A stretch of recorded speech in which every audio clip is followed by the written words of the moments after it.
Elle fut payée 20 $ pour gâcher un rendez-vous arrangé. Contre toute attente, le PDG millionnaire tomba amoureux. Avant de commencer l'histoire, n'oubliez pas de laisser un like et de vous abonner à la chaîne pour voir plus d'histoires comme celle-ci. 20 $. C'est tout ce que j'ai, dit Leia en tendant le billet froissé comme si elle offrait un diamant. Harper haussa un sourcil et croisa les bras, portant toujours son tablier de restaurant comme s'il s'agissait d'une armure. Seulement 20 $? Tu es riche, mon ami. Ça couvre à peine mon loyer émotionnel. S'il te plaît, supplia Leia, joignant les mains comme si elle réalisait un tour de magie de bas étage. Ce sont mes parents qui sont riches, pas moi. Tu as juste besoin de ruiner le rendez-vous. 10 minutes, pas plus. Fais semblant que tu me détestes, que je suis horrible, que je ronfle comme un marteau-piqueur. Invente quelque chose. Assure-toi juste qu'il ne veuille plus jamais me revoir. C'était un samedi soir à Chicago. Le restaurant où Harper travaillait, l'Ivory Table, était bondé de couples fortunés et de dîners coûteux servis avec des mots français. Harper, de son côté, était payé à l'heure, partageait un appartement avec une plante mourante et un gecko. Leia était sa meilleure amie depuis le lycée, et maintenant, ses parents la forçaient à accepter un rendez-vous arrangé avec un jeune homme prometteur, héritier d'une fortune, selon sa mère. Mais Leia avait déjà un petit ami fauché, invisible aux yeux élitistes de sa famille. Ce rendez-vous arrangé était une menace, et Harper était la distraction parfaite. D'accord. Harper prit une profonde inspiration et attrapa le billet. Mais s'il part avant le plat principal, tu me dois un milkshake à la fraise en plus. Harper entra dans la salle à manger avec l'assurance de quelqu'un qui n'avait rien à perdre. Ses cheveux étaient attachés à la va-vite, un carnet dans une main et le chaos dans sa tête. Elle repéra la table dans le coin le plus lumineux de la pièce. Leia était assise bien droite, le sourire figé, les yeux suppliants.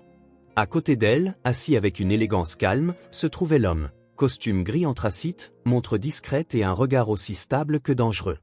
Le genre d'homme qui semblait savoir exactement combien d'argent il y avait sur son compte et n'avait jamais à s'en soucier. Harper déglutit. C'était censé n'être qu'un simple rendez-vous. Pourquoi ce type avait-il l'air de sortir tout droit d'un magazine sur les PDG milliardaires ? Elle s'approcha de la table en feignant de ne rien savoir. « Bonsoir », dit-elle en forçant un sourire trop éclatant. « Je m'appelle Harper, et je vais m'occuper de vous ce soir, ou tout gâcher, selon le point de vue. » Leia faillit s'étouffer avec son nom.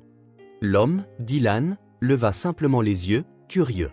« Que puis-je vous servir à boire ?» demanda Harper en regardant Dylan droit dans les yeux. « Surtout, ne commandez pas d'eau pétillante. » Leia ronfle si fort la nuit qu'elle réveille le voisin du dessus. Oh, et elle ronfle aussi comme un tracteur. Saviez-vous qu'elle parle dans son sommeil ? Des phrases complètes. Une fois, elle a crié « Rends-moi mon croissant » à 3 heures du matin. Le voisin a frappé à la porte, pensant qu'il y avait une bagarre de boulanger. Dylan haussa un sourcil. « Harper » haleta Leia, feignant d'être outrée. « Oh, pardon » dit Harper d'un ton dramatique. « J'étais censé garder ça pour le 3e rendez-vous ?» Dylan rit.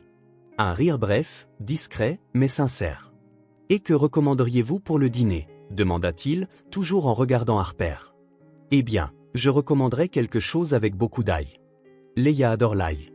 Elle en mange 6 gousses par jour, » sourit Harper. Le visage de Leia devint rouge. Dylan se pencha en avant, clairement diverti. « Est-ce qu'elle cuisine ?» demanda-t-il, connaissant déjà la réponse. « Cuisiner ? La dernière fois qu'elle a essayé de faire du riz, elle a créé une nouvelle forme de charbon de bois. C'était un moment émouvant. La cuisine a pleuré. » Dylan rit à nouveau, cette fois plus librement. Leia aurait voulu disparaître sous la table. Harper continua pendant quelques minutes, enchaînant les histoires embarrassantes les unes après les autres. Dylan n'avait pas l'air révulsé. Il avait l'air amusé. Ses yeux restaient fixés sur Harper. Il jetait à peine un regard à Leia. Finalement, Harper s'éloigna, retournant au comptoir avec un sourire triomphant. Mission accomplie. Ce à quoi elle ne s'attendait pas, c'est que le regard de Dylan la suivrait encore quand elle se retournerait. Quelques heures plus tard, dans le petit appartement que Harper partageait avec Leia et la plante presque morte nommée Steve, les deux jeunes femmes étaient assises en pyjama, un pot de glace sur les genoux, riant de la soirée. Ça a marché, se réjouit Leia. Il n'a même pas fini son dessert. Il a dit qu'il avait des engagements urgents, il est parti très formellement. Je t'avais dit que l'accident de la lasagne explosive scellerait l'affaire. Harper, tu es un génie. Un génie qui travaille pour des pourboires, mais merci. Elles entrechoquèrent leurs cuillères comme des verres. La plante sur le rebord de la fenêtre sembla osciller en signe d'approbation. Ce que Harper ne savait pas, c'est que le lendemain, Dylan, l'héritier millionnaire au regard calme et au sourire discret, se sentait très intrigué. Le lendemain matin, Harper se réveilla à 10 heures, les cheveux ressemblant à un nid d'oiseau rebelle et le sentiment d'avoir oublié quelque chose d'important. Ah, oui. Le travail. Steve, tu pourrais au moins me prévenir quand je dors trop, marmonna-t-elle à la plante, qui poursuivait obstinément sa mission de mourir lentement sur le rebord de la fenêtre. Le dimanche, l'Ivory Table était un endroit différent. Moins de couples éblouis, plus de familles essayant d'impressionner leur belle famille et de cadres solitaires faisant semblant de lire des journaux financiers tout en mangeant seuls. Harper aimait les dimanches. Moins de drames, plus de pourboires nés de la culpabilité existentielle.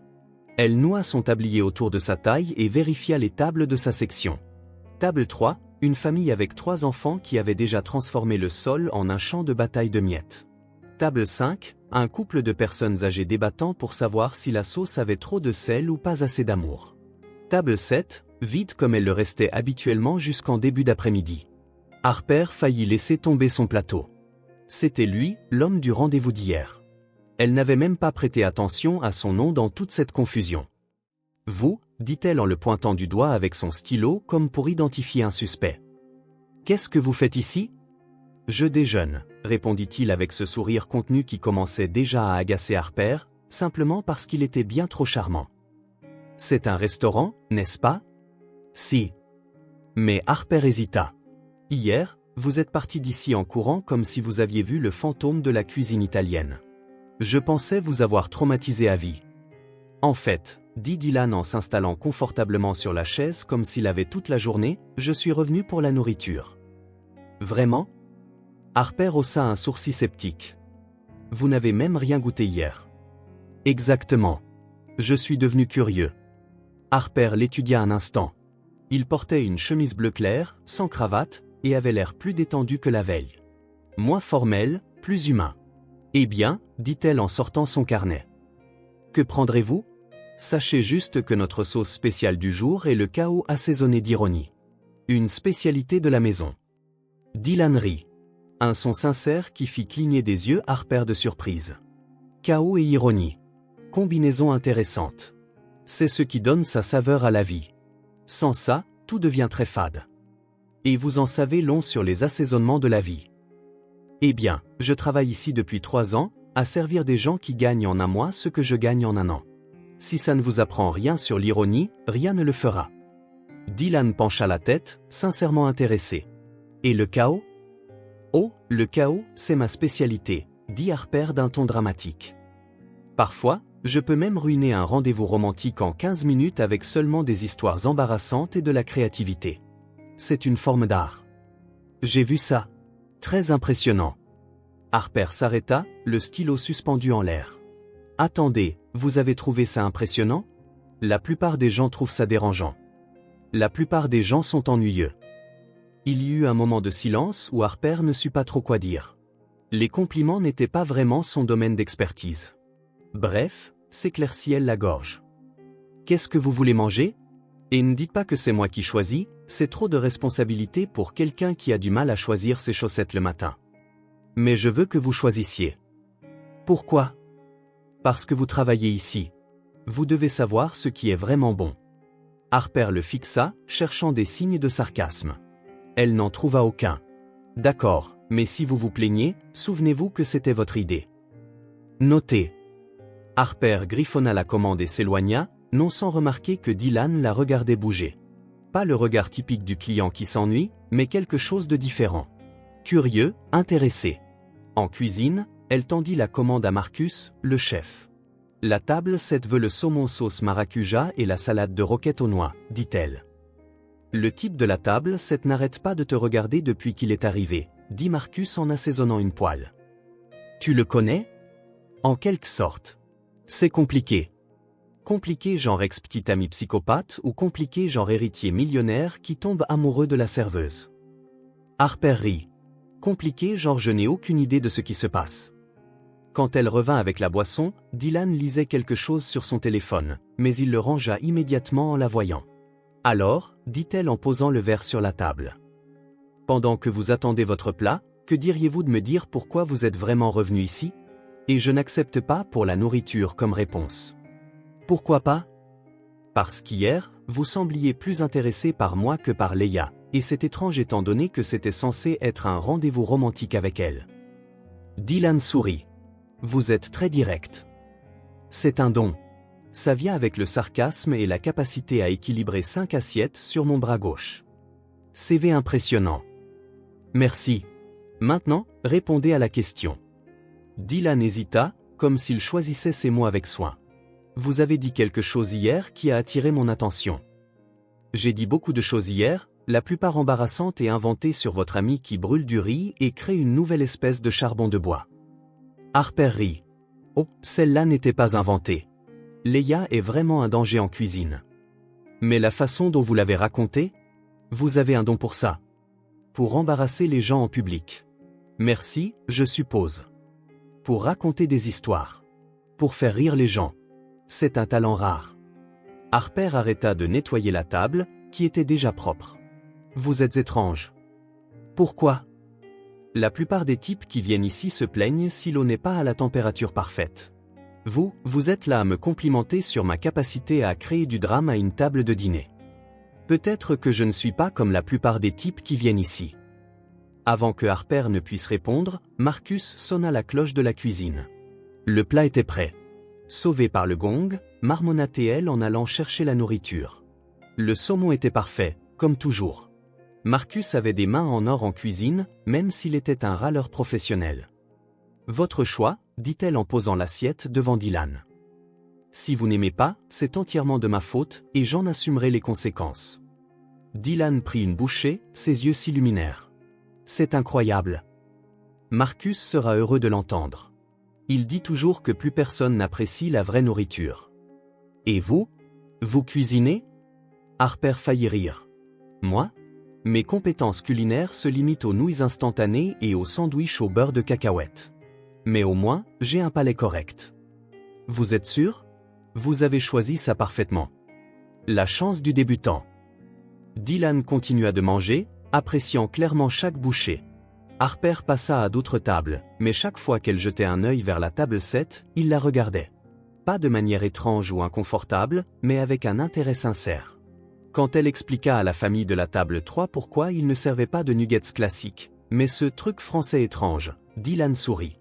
Quand elle convainquit le couple de la table 5 d'essayer le dessert, parce que la vie est trop courte pour sauter le tiramisu, il hocha la tête en signe d'approbation. Vous êtes populaire ici, dit-il quand elle revint pour débarrasser son assiette vide. Populaire est un mot chic pour la serveuse qui parle trop. Je dirais charismatique. Vous avez un vocabulaire très généreux. Dylan gloussa et fit signe pour l'addition. Combien je vous dois? Harper calcula rapidement. 28 $. Dylan sortit son portefeuille et posa 2 billets de 50 $ sur la table, ainsi qu'une petite carte élégante. La monnaie. Gardez-la. Harper regarda l'argent. 72 $ de pourboire pour un repas de 28 $. C'est beaucoup. Pour un service exceptionnel et un choix de menu parfait. Mais prenez-le, dit Dylan en se levant. Et lisez la carte après mon départ. Il partit avec la même démarche calme que la veille, mais cette fois, Harper eut le sentiment que quelque chose avait changé. Elle ramassa la carte. Papier cher, lettres élégantes en relief doré. Dylan, PDG, et Corporation. Harper la lut 1, 2, 3 fois. Oh mon Dieu, murmura-t-elle, puis plus fort. Oh mon Dieu! Marcus sortit de la cuisine. Quoi? Quelqu'un est mort? Pire. Harper brandit la carte, sa voix presque un couinement. J'ai traité le PDG de la Corporation de gosse de riche pour y gâter hier soir. Les yeux de Marcus s'écarquillèrent. Corporation? L'entreprise avec le gratte-ciel sur Michigan Avenue? La même. Harper. Je sais. Elle se couvrit le visage de ses mains. Je suis une femme morte. Il va me poursuivre en justice pour diffamation ou pire. Ou alors, sourit Marcus, il est revenu ici parce que tu lui plais. Harper regarda à nouveau la carte, puis la table s'est maintenant vide, puis le pourboire scandaleux toujours dans sa main. Ça va être beaucoup plus compliqué que je ne le pensais, murmura-t-elle. Harper était en train de polir des verres à l'ivory table quand son téléphone vibra. Numéro inconnu. Elle hésita avant de répondre. Les appels de numéros inconnus signifiaient généralement un collecteur de dettes ou quelqu'un essayant de vendre un aspirateur. Allô? Harper. C'est Dylan. Elle faillit laisser tomber le verre qu'elle tenait. Dylan? Comment avez-vous eu mon numéro? J'ai demandé au directeur. J'ai dit que c'était urgent. Urgent? Harper sentit son cœur s'emballer. Il s'est passé quelque chose? Vous allez me poursuivre en justice? Parce que je peux m'expliquer sur les commentaires d'hier soir. Je ne savais pas que vous étiez? Harper respirait. Sa voix semblait amusée. Je ne vais pas vous poursuivre. En fait, je vous appelais pour vous inviter à sortir. Silence total. Harper vérifia si elle était bien réveillée. Sortir, comme pour un rendez-vous. En ami, précisa rapidement Dylan. J'ai pensé que vous pourriez me montrer Chicago sous un autre angle, loin des restaurants chers et des réunions d'affaires. Harper regarda autour d'elle dans le restaurant, essayant de digérer la situation. Le PDG multimillionnaire invitait la serveuse sarcastique à sortir. Cela ne figurait certainement pas dans le manuel de survie urbain. Je ne sais pas si c'est une bonne idée. Pourquoi pas? Parce que vous êtes vous et je suis moi. Nous venons de mondes complètement différents. Exactement, dit Dylan. C'est pour ça que ce sera intéressant. Malgré toutes les alarmes mentales qui se déclenchaient, Harper se surprit à sourire. D'accord. Mais c'est moi qui choisis l'endroit. Parfait. K.O. Aujourd'hui, après le travail. Retrouvez-moi à Millennium Park à 18h. J'y serai. 3 heures plus tard, Harper se promenait dans le parc à la recherche de Dylan. Elle avait troqué son uniforme de travail contre un jean et un simple chemisier, mais se sentait toujours déplacée. Ce n'était pas exactement son habitat naturel pour un rendez-vous, même si c'était juste en ami. Elle l'aperçut près de la Cloud Gate, habillé de manière décontractée lui aussi. Jean foncé, chemise grise et basket. Il ressemblait moins à un PDG et plus à quelqu'un d'ordinaire. Vous êtes venu, dit Dylan avec un sourire sincère. J'avais dit que je viendrais. Je n'ai pas l'habitude de manquer à ma parole. Une bonne qualité. Alors, quel est le plan, guide touristique? Harper regarda autour d'elle. Le parc était rempli de familles, de touristes et de couples profitant d'un mardi après-midi. D'abord, nous allons voir la Crown Fountain. Ensuite, nous pourrons marcher jusqu'au lac et... Elle s'arrêta, remarquant les nuages sombres qui s'accumulaient au-dessus de leur tête. Ou peut-être devrions-nous trouver un endroit couvert. Pourquoi? C'est une belle journée. Comme si l'univers voulait lui donner raison, une goutte de pluie atterrit sur le nez de Dylan. Parce que Chicago a le don de changer de temps plus vite que l'humeur d'un adolescent, dit Harper. Quelques secondes avant que le ciel ne s'ouvre au-dessus d'eux. La pluie commença par une bruine et se transforma en quelques minutes en un déluge digne d'un film dramatique. Harper et Dylan coururent à la recherche d'un abri, mais chaque endroit couvert était déjà bondé de gens qui avaient eu la même idée. « Par ici !» cria Harper par-dessus le bruit de la pluie, en tirant Dylan par la main. Ils se précipitèrent dans les rues mouillées jusqu'à atteindre l'immeuble où vivait Harper. Ce n'était pas exactement le Ritz, mais il y avait un toit. Et à ce moment-là, cela ressemblait à du luxe. Désolé, dit Harper en repoussant ses cheveux trempés en arrière alors qu'il montait les escaliers. Ce n'est pas exactement comme ça que j'avais prévu la sortie. C'est parfait, répondit Dylan, et il semblait sincère. Harper ouvrit la porte de son appartement et le regretta instantanément. L'endroit était en désordre. Des vêtements sur le fauteuil, des livres empilés sur le sol, et Steve, la plante, qui avait l'air plus mort que vif. « Bienvenue dans mon palais », dit-elle sarcastiquement. Désolé pour la décoration. Le style est chaos fonctionnel. Dylan entra, regardant autour de lui avec curiosité, sans jugement. C'est chaleureux. C'est petit et en désordre. C'est vous, dit-il simplement. Et Harper n'était pas sûr si c'était un compliment ou juste un fait. Vous dégoulinez sur mon sol, fit-elle remarquer. Je vais chercher des serviettes. Quand elle revint de la cuisine avec 2 serviettes propres, Dylan examinait la bibliothèque. Vous lisez beaucoup, dit-il. Quand j'ai le temps et quand je peux me permettre des livres qui ne sont pas d'occasion. Qu'aimez-vous lire? De tout. Romance, mystère, biographie. Harper fit une pause. Des livres de cuisine. Dylan se tourna vers elle, intéressé. La cuisine? Harper s'enveloppa dans la serviette, se sentant soudainement timide. C'est juste un passe-temps. Le même passe-temps qui vous a fait choisir mon plat parfait hier soir. Peut-être. Je peux voir?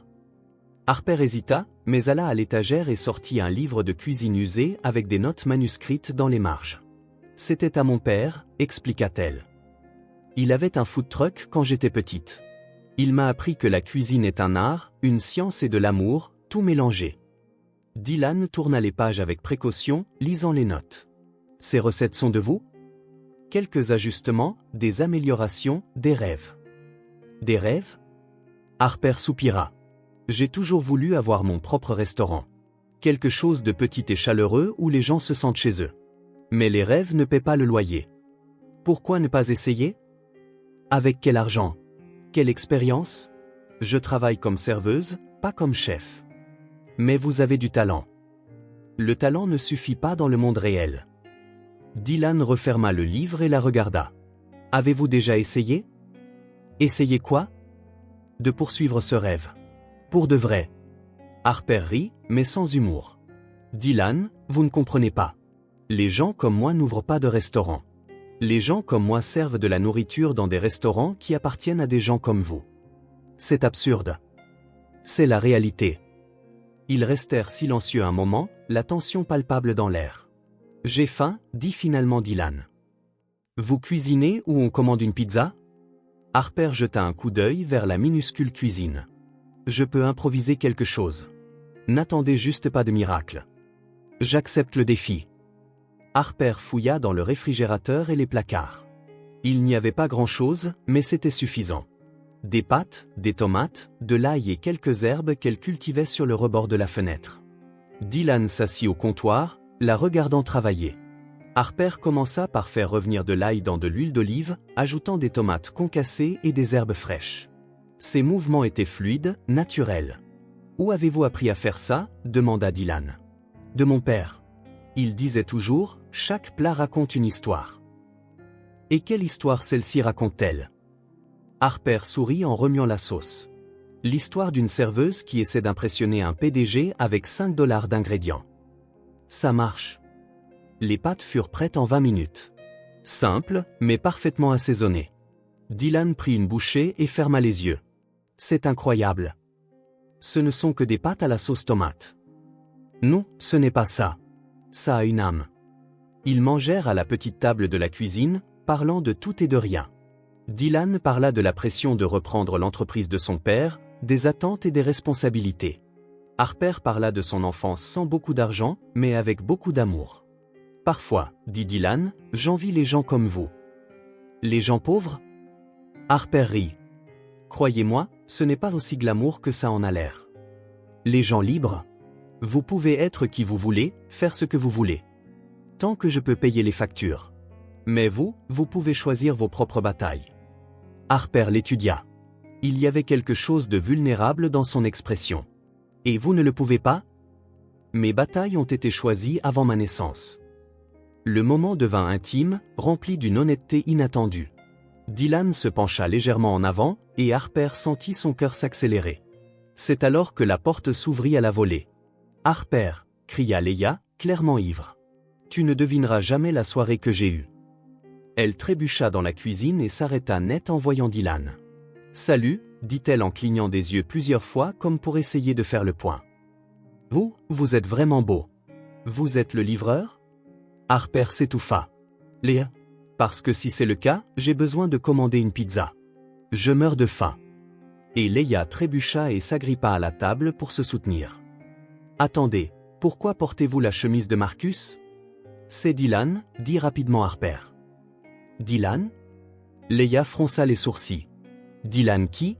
Le seul Dylan que je connais, c'est ce type qui... » Ses yeux s'écarquillèrent. « Oh mon Dieu !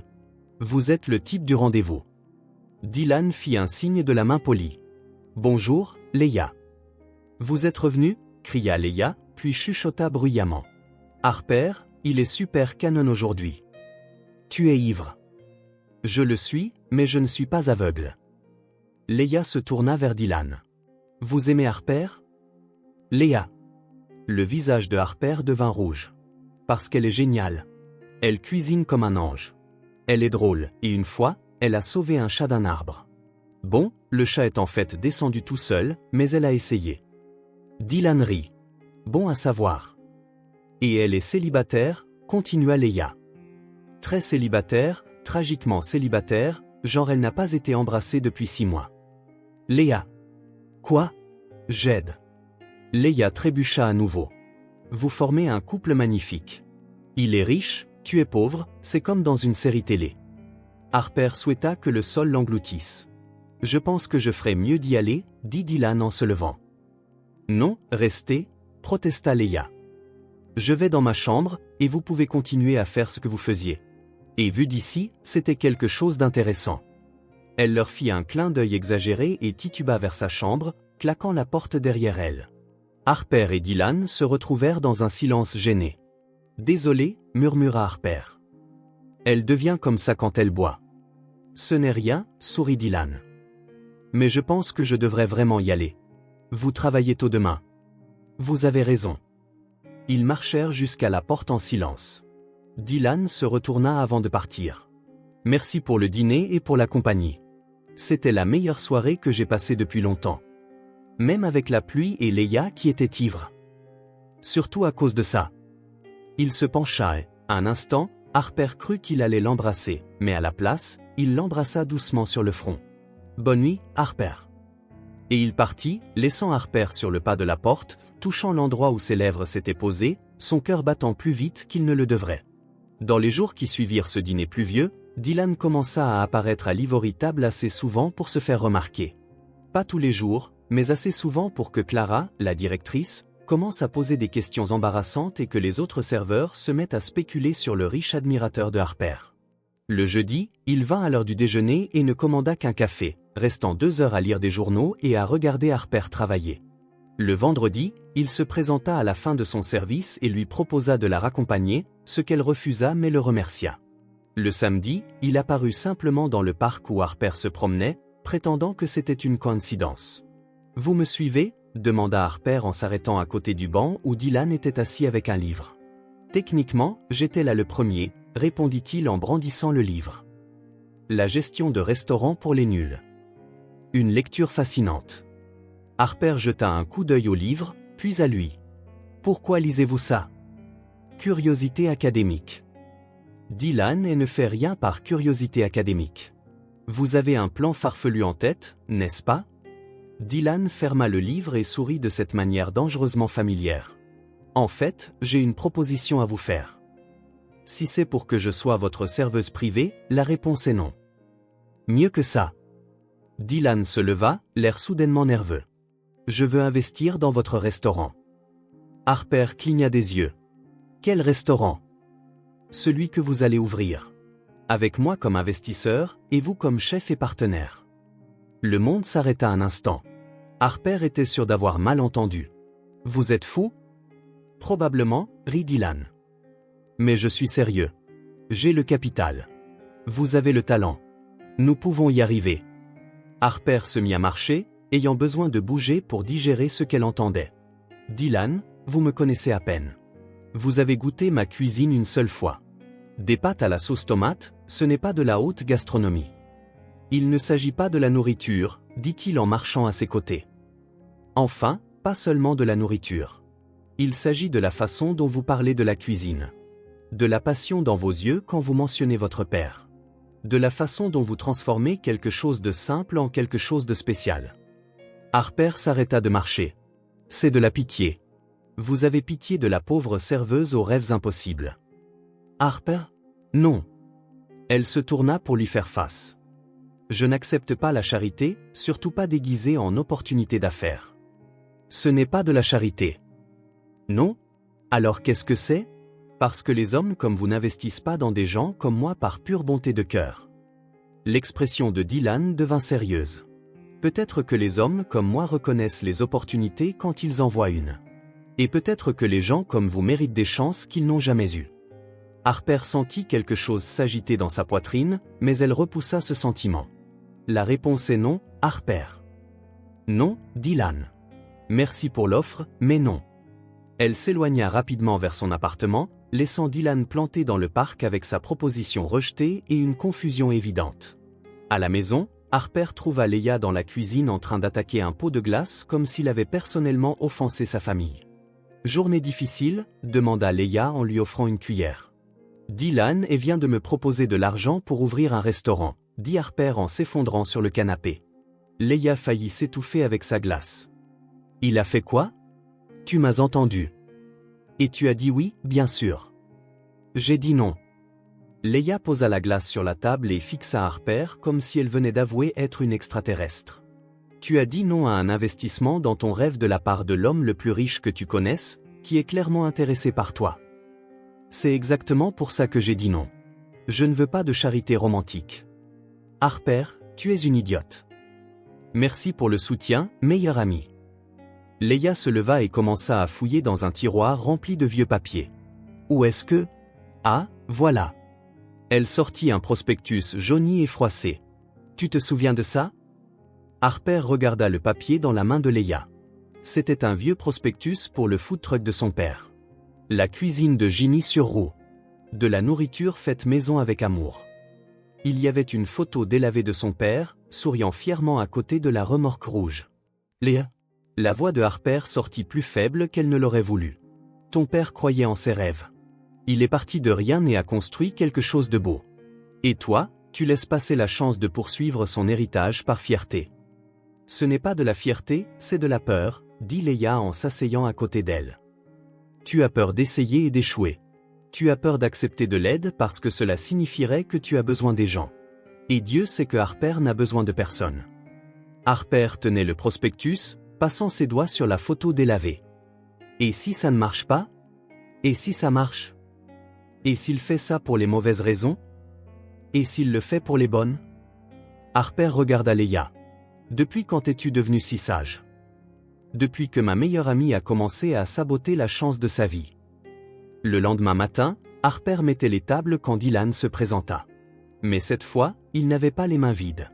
Il portait un dossier et avait ce regard déterminé qu'il devait probablement arborer lors de réunions d'affaires importantes. « Je peux vous parler ?» demanda-t-il. « Dylan, j'ai déjà dit ? 5 minutes, s'il vous plaît. » Clara fit un signe de tête pour dire que c'était bon et Harper le conduisit à une table d'angle. Dylan ouvrit le dossier et étala des papiers sur la table. Des plans d'étage, des idées de menus manuscrites, des études de marché. Qu'est-ce que c'est que tout ça ? Votre opportunité, dit Dylan. J'ai passé la nuit dernière à réfléchir à ce que vous avez dit hier sur la charité et les mauvaises intentions. Harper regarda les papiers. Les plans montraient un espace petit mais chaleureux, avec une cuisine ouverte et des tables intimes. Le menu proposait des plats simples mais raffinés, exactement le genre de nourriture qu'elle rêvait de faire. Dylan, ce n'est pas un projet caritatif, continua-t-il. C'est un investissement intelligent dans un vrai talent. Je fournis le capital initial. Vous apportez les connaissances culinaires et la passion. Nous partageons les bénéfices 50-50e. Vous avez fait une étude de marché complète en une nuit ? J'ai une équipe très efficace. Harper étudia les papiers de plus près. Tout était détaillé, réfléchi, réel. Pourquoi faites-vous ça ? Dylan hésita. Parce qu'en 3 rencontres avec vous, je me suis senti plus vivant qu'au cours des 3 dernières années à diriger une entreprise. Parce que vous avez quelque chose que j'ai perdu il y a longtemps. La passion pour quelque chose qui compte vraiment. Et parce que... Il fit une pause, comme s'il décidait de continuer ou non. Parce que je crois en vous. Harper sentit quelque chose changer dans sa poitrine. Il n'y avait aucune pitié dans ses yeux. C'était du respect, de l'admiration, de la foi. Je pense toujours que vous êtes fou. Je le suis probablement. Vous acceptez quand même ? Harper regarda à nouveau les papiers, puis Dylan, puis le restaurant où elle travaillait, servant les rêves des autres. J'ai besoin de réfléchir. Combien de temps ? Un jour, peut-être 2. Dylan commença à rassembler les papiers. Vous pouvez les garder, les lire, y réfléchir, changer ce que vous voulez. Mais Harper ? Il s'arrêta et la regarda droit dans les yeux.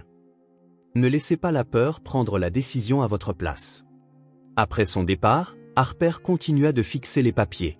Le plan d'étage montrait exactement le genre d'endroit dont elle avait toujours rêvé. Le menu incluait certaines des recettes qu'elle avait affinées au fil des ans. Il avait vraiment écouté. Chaque conversation, chaque détail qu'elle avait jamais mentionné sur ses rêves. Ce soir-là, à la maison, Harper étala les papiers sur la table de la cuisine et se souvint de ce que Leia avait dit sur la poursuite de l'héritage de son père. Elle alla dans sa chambre et ouvrit le tiroir de la commode où elle gardait les choses importantes. Tout au fond, enveloppé dans un vieux t-shirt, se trouvait le carnet de recettes de son père. Harper ne l'avait pas ouvert depuis des années. Ça avait toujours été trop douloureux. Mais maintenant, avec la proposition de Dylan sur la table de la cuisine et le vieux prospectus du food truck à côté, elle sentit que c'était peut-être enfin le moment. Elle ouvrit le carnet lentement. Sur la première page, il y avait l'écriture familière de son père. Pour ma Harper, qui a toujours su que la nourriture faite avec amour peut changer le monde. Elle tourna les pages, voyant les notes, les ajustements manuscrits, les petits croquis de plats qu'il avait voulu essayer. Sur la dernière page utilisée, elle trouva quelque chose qu'elle n'avait jamais remarqué auparavant. Le secret, ce ne sont pas les ingrédients chers ou les techniques compliquées. Le secret, c'est de cuisiner avec un cœur ouvert et de ne jamais avoir peur d'essayer quelque chose de nouveau. Les rêves aussi sont des ingrédients, ma fille. Utilise-les généreusement. Harper ferma le carnet et regarda les papiers de Dylan étalés sur la table. Peut-être, murmura-t-elle pour elle-même en touchant la couverture du carnet. Que je suis prête. 3 mois plus tard, Harper se tenait devant ce qui était autrefois un espace vide à Lincoln Park. Maintenant, une enseigne rouge et or indiquait « La flamme de Harper ». Ses mains tremblaient en tenant les clés. Un instant, elle se demanda si elle n'avait pas commis la plus grosse erreur de sa vie. « Tu vas rester là jusqu'à la nuit ?» Dylan apparut à côté d'elle, portant une boîte avec les derniers ustensiles de cuisine. « J'assimile, » répondit Harper. « Il y a 3 mois, j'étais serveuse. Maintenant, je suis propriétaire de restaurant. » « Partenaire, » corrigea Dylan. « Et chef, est la personne la plus courageuse que je connaisse. » Harper le regarda. Au cours des derniers mois, Dylan avait été là pour chaque décision, chaque rénovation, chaque crise de panique. Il comprenait les affaires. Elle comprenait la nourriture. Et ensemble, ils avaient construit quelque chose qu'aucun d'eux n'aurait pu faire seul. « Prête pour la soirée d'ouverture ?» demanda-t-il. « Prête est un grand mot. Que dirais-tu de terrifié mais déterminé ?» L'intérieur de la flamme de Harper reflétait parfaitement la personnalité de Harper. Des murs au ton chaud de terre avec des œuvres d'art sans prétention, des plantes suspendues dans des pots en céramique fait main, et des tables en bois rustique qui semblaient avoir une histoire. La cuisine était ouverte pour que les clients puissent voir la magie opérer. Ce n'était pas traditionnellement élégant, mais c'était accueillant, authentique, réel. « La décoration est parfaite », dit Leia en entrant avec un bouquet de fleurs. « Très toi. Chaotique mais charmant. »« Merci, je crois. » Harper rit nerveusement. L'équipe que Harper avait constituée était petite mais dévouée. Marcus, le chef de l'Ivory Table, avait accepté d'être son sous-chef. Jenny, une serveuse expérimentée, formait 2 étudiants comme assistants. Ce n'était pas une brigade 5 étoiles, mais ils avaient de l'enthousiasme et de la loyauté. Tout le monde, appela Harper, attirant l'attention du personnel. Nous savons tous que ce soir va être mouvementé. La cuisine est nouvelle, vous êtes nerveux, je suis terrifié. Mais souvenez-vous, nous ne visons pas la perfection. Nous visons l'inoubliable. À 18h, Harper ouvrit les portes au premier client. Elle avait invité quelques amis, d'anciens collègues, et Dylan avait amené quelques relations d'affaires. Rien de trop formel, juste une soirée pour voir comment tout fonctionnerait. Les premiers signes de problème apparurent immédiatement. Le système audio, qui était censé jouer du jazz doux, se mit soudain à diffuser de la musique électronique à un volume assourdissant. Jenny se précipita pour le baisser et l'éteignit accidentellement complètement, laissant le restaurant dans un silence total. « Bienvenue à la flamme de Harper », annonça Harper aux invités, essayant de garder les choses légères, où la musique est aussi imprévisible que le menu. Les clients rirent et la tension se relâcha. En cuisine, Marcus découvrit que la température du four était complètement instable. Les premiers plats sortaient soit pas assez cuits, soit brûlés. Harper dut improviser, changeant les recettes sur le champ et expliquant aux invités qu'il goûtait des versions bêta des plats. La table 4 veut savoir pourquoi la soupe est froide, chuchota Jenny à Harper. Dis-leur que c'est un gazpacho expérimental, répondit rapidement Harper en assaisonnant une casserole de sauce. Et sourit comme si c'était fait exprès. Dylan se déplaçait de table en table, discutant avec les invités et leur donnant l'impression de faire partie d'une aventure culinaire plutôt que d'être les victimes d'un désastre gastronomique. Le moment le plus chaotique arriva lorsque Tommy, l'un des étudiants, essaya de porter 4 assiettes à la fois et trébucha sur son propre pied. Les assiettes volèrent dans les airs au ralenti, créant une pluie de risotto aux champignons qui éclaboussa 3 tables différentes. Et ça, annonça Harper depuis le milieu de la cuisine, c'était notre démonstration d'art culinaire abstrait. La table qui avait reçu le plus de projections était, par hasard, celle de 2 critiques gastronomiques locaux que Dylan avait invités. Harper était certaine que sa réputation était morte avant même d'être née. Mais au lieu de se plaindre, ils se mirent à rire et demandèrent à prendre des photos de l'installation artistique sur le sol. Il n'y a qu'à la flamme de Harper, dit l'un d'eux, qu'on a le divertissement inclus dans le prix. Vers 21h, contre toute attente, le restaurant fonctionnait sans accroc. Les plats sortaient enfin à l'heure, Jenny avait dompté le système audio, et les invités s'amusaient clairement. Il y avait quelque chose dans l'atmosphère chaotique mais accueillante qui poussait les gens à se détendre et à se connecter. Harper était dans la cuisine, respirant enfin normalement pour la première fois depuis des heures, quand Dylan apparut. « Comment te sens-tu » demanda-t-il. « Comme si j'avais survécu à une tornade culinaire », rit Harper en s'essuyant les mains sur son tablier. « Mais une bonne tornade, tu vois. As-tu vu les invités » Dylan fit un geste vers la salle à manger. « Ils adorent. Pas pour la perfection, mais pour l'authenticité. » Harper regarda à travers le passe-plat. Les tables étaient pleines de gens qui riaient, parlaient, appréciant non seulement la nourriture, mais toute l'expérience. C'était exactement comme elle l'avait rêvé. « On l'a fait » murmura-t-elle, n'y croyant toujours pas tout à fait. « Tu l'as fait » corrigea Dylan.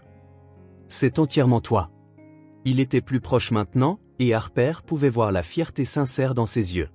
Pas la fierté d'un investisseur voyant un bon retour, mais celle de quelqu'un regardant la personne qu'il aime réaliser son rêve. Dylan, commença-t-elle. « Harper, je dois te dire quelque chose, » l'interrompit. « Ces derniers mois, à travailler avec toi, à te regarder créer ça, ce n'est plus seulement à propos du restaurant. » « Que veux-tu dire ?»« Je veux dire que je suis tombé amoureux de toi. De ta passion, de ton courage, de la façon dont tu transformes le chaos en magie. » Harper sentit son cœur s'emballer. Le bruit du restaurant sembla s'estomper en arrière-plan. « Dylan, je sais que nous avons commencé comme partenaires d'affaires. Je sais que mélanger le travail avec d'autres choses peut être compliqué, mais je ne peux plus prétendre que c'est seulement professionnel. » Harper le regarda. Pendant des mois, elle avait essayé d'ignorer les sentiments qui grandissaient entre eux, se concentrant uniquement sur le restaurant. Mais maintenant, au milieu du succès qu'ils avaient construit ensemble, il était impossible de le nier. « Moi aussi » chuchota-t-elle. « Je suis tombée amoureuse, moi aussi. » Dylan sourit, ce sourire sincère qu'elle avait appris à reconnaître et à aimer. Il se pencha pour l'embrasser, et un instant, le monde s'arrêta. « Attention !» cria Tommy. « Splash !» Une vague de sauce tomate frappa Harper et Dylan de plein fouet. Tommy avait encore glissé, cette fois en transportant une casserole entière de sauce qui décorait maintenant le mur de la cuisine, le sol, et surtout, les 2 propriétaires du restaurant. « Désolé, désolé » balbutia Tommy, rouge d'embarras. Harper regarda Dylan, tous deux dégoulinant de sauce des cheveux aux chaussures. Un instant, elle pensa qu'ils allaient pleurer. Puis Dylan se mit à rire, et Harper le rejoignit. En quelques secondes, ils riaient comme des adolescents, debout au milieu de leur cuisine, complètement couverts de sauce. « Eh bien, » dit Harper en s'essuyant la sauce du visage. « Au moins, maintenant on sait que la recette de la sauce est bonne. »« Excellente, en fait, » approuva Dylan en léchant un peu de sauce sur son doigt. Ce qu'il ne savait pas, c'est qu'un client avait filmé toute la scène à travers le passe-plat. La vidéo des 2 propriétaires de restaurants s'embrassant puis se faisant immédiatement heurter par un tsunami de sauce tomate serait publiée sur Instagram 20 minutes plus tard avec la légende « Romance plus désastre culinaire égale pur génie ». La flamme de Harper, la meilleure soirée en amoureux de tous les temps. À la fin de la nuit, la vidéo avait 15 000 vues. Le lendemain, Harper nettoyait la cuisine lorsque le téléphone de Dylan sonna. Même de loin, elle pouvait entendre la voix furieuse à l'autre bout du fil. « Dylan est » tonna la voix. « Tu as embrassé une serveuse en public. » c'est sur Internet. Mes amis du club de golf m'envoient des vidéos. Dylan éloigna le téléphone de son oreille, jetant un regard à Harper avec une expression entre l'amusement et la résignation. « Salut, maman, dit-il. Comment vas-tu? Comment je vais? Comment je vais? » La voix monta encore plus haut. « Je suis mortifié. Elle ne se comporte pas comme ça, et dans un endroit aussi commun, avec de la sauce tomate. » Harper grimaça et chuchota, « Tes parents ont vu la vidéo. » Dylan hocha la tête et continua d'essayer de calmer sa mère. « Maman, Harper n'est pas juste une serveuse. C'est ma partenaire, une chef incroyable. »« Je ne veux pas savoir ce qu'elle est, » cria sa mère. « Je veux savoir quand tu vas reprendre tes esprits. » Dylan raccrocha et regarda Harper. « Eh bien, dit-il, je pense que tu vas bientôt rencontrer mes parents. »« Ça va être amusant, » marmonna Harper en frottant le comptoir avec une force inutile. « Et » Dylan lui toucha le bras. « Peu importe ce qu'il pense. Ce qui compte, c'est ça, nous. Ce que nous avons construit. » Harper sourit, mais un petit nœud d'inquiétude se forma dans sa poitrine. Elle avait oublié que Dylan n'était pas seulement un riche investisseur. Il était Dylan, d'une famille avec des attentes et une réputation à protéger. Et maintenant, elle était en plein milieu de tout ça. Une semaine après l'ouverture virale de la flamme de Harper, Dylan était assis dans le bureau du 30e étage de la Hay Corporation, faisant face à ses parents comme des juges dans un tribunal. La vue de Chicago s'étendait au-delà des baies vitrées, mais l'atmosphère dans la pièce était plus froide que le vent du lac Michigan. Margaret, élégante et imposante dans son tailleur Chanel, tenait une tablette montrant la vidéo devenue une sensation sur les réseaux sociaux. Robert, patriarche de la famille et fondateur de l'entreprise, se tenait derrière le bureau en acajou avec l'expression la plus sérieuse que Dylan ait vue depuis des années. 50 000 vues, dit Margaret comme si elle annonçait une tragédie nationale. 50 000 personnes ont vu et se comporter comme une personne normale, suggéra Dylan. Comme un idiot, claqua Robert en frappant du poing sur le bureau, embrassant une employée couverte de sauce tomate dans un établissement populaire. Dylan prit une profonde inspiration.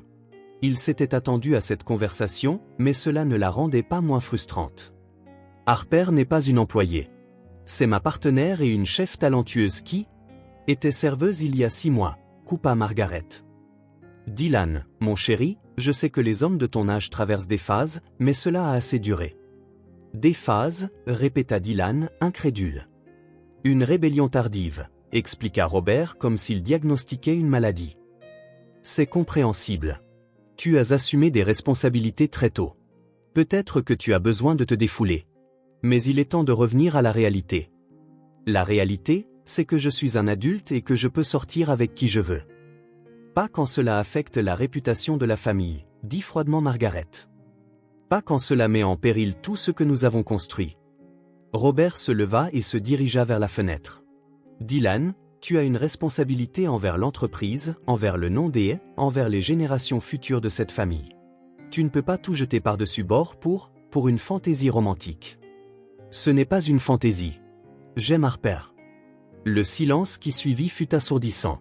Alors tu ne nous laisses pas d'autre choix que de prendre des mesures drastiques, dit finalement Robert en se tournant vers son fils. Si tu continues cette relation, tu seras démis de tes fonctions de président de la Hay Corporation. Ton héritage sera supprimé. Tu seras renié. Dylan eut l'impression d'avoir reçu un coup de poing dans l'estomac. Vous ne feriez pas ça. Si, confirma Margaret. Et nous avons déjà commencé à préparer les papiers. Tu as une semaine pour mettre fin à tout ça et reprendre tes esprits. Et si je refuse? Alors tu découvriras ce que c'est que de vivre dans le monde réel que tu sembles tant admirer, dit Robert. Sans le nom des haies, sans les ressources des haies, sans la protection des haies. Dylan chercha sur les visages de ses parents un signe d'hésitation, une fissure dans leur détermination. Il n'en trouva aucune. J'ai besoin de réfléchir. Tu as une semaine, répéta Margaret. Utilise-la sagement. Dans les jours qui suivirent, Harper remarqua un changement chez Dylan. Il venait toujours au restaurant, mais il semblait distant et distrait. Leur conversation était brève et professionnelle. Les regards chaleureux avaient disparu, remplacés par une politesse froide qui la laissait confuse et blessée. Il se comporte bizarrement, dit Harper à Leia alors qu'elle fermait le restaurant jeudi. Depuis lundi, c'est comme s'il était une personne différente. Peut-être qu'il a des problèmes à l'entreprise, suggéra Leia en comptant la caisse. Ou peut-être qu'il a des doutes, murmura Harper. Sur le restaurant, sur moi, sur tout. Harper, tu es paranoïaque. Vraiment? Il me regarde à peine dans les yeux. Et hier, quand j'ai essayé de parler d'élargir le menu, il a juste dit « Demande à Marcus » et il est parti. Leia arrêta de compter et regarda son ami. « Tu veux que je lui parle ?» « Non » soupira Harper. « S'il veut de la distance, je lui en donnerai. » Le vendredi, la flamme de Harper était aussi animée que d'habitude lorsqu'un homme bien habillé d'âge moyen demanda une table pour un. Rien d'inhabituel. Il commanda du saumon grillé et un verre de vin blanc, mangea tranquillement et paya sans problème. 20 minutes après son départ, il revint en criant. « Je vais poursuivre cet endroit en justice », hurla-t-il, attirant l'attention de tout le monde. La nourriture était avariée. « Je me sens mal. » Harper se précipita du comptoir vers lui. « Monsieur, quel est le problème? Nous pouvons arranger ça. »« Le problème, c'est que vous m'avez presque tué, » continua-t-il de façon dramatique. « Intoxication alimentaire. J'appelle les services d'hygiène. »« Monsieur, s'il vous plaît, parlons calmement. » « Il n'y a rien à dire. Mon avocat vous contactera. » Il sortit en trombe, laissant Harper stupéfaite et les clients chuchotant nerveusement. En moins de 15 minutes, 2 autres tables demandèrent leur addition et annulèrent leur commande. « C'était quoi, ça » demanda Marcus en sortant de la cuisine. « Je ne sais pas » dit Harper en vérifiant le lot de saumon. Le poisson était parfait. J'ai tout inspecté ce matin. Le samedi, Harper reçut un appel d'un avocat disant que le restaurant était poursuivi pour négligence et intoxication alimentaire. Le montant, 500 000 $. Dylan arriva au restaurant 1 heure après qu'elle l'eut appelé, l'air plus sérieux que jamais. « Raconte-moi tout » dit-il en s'asseyant dans le petit bureau à l'arrière. Harper décrivit l'incident, montrant tous les reçus d'achat, les certificats de qualité et les protocoles de sécurité stricts qu'il suivait. « Ça n'a aucun sens » murmura Dylan en examinant les papiers. « Tous les fournisseurs sont certifiés. Tu suis toutes les procédures. » Dylan, et si c'est vrai ? demanda Harper, la voix tremblante.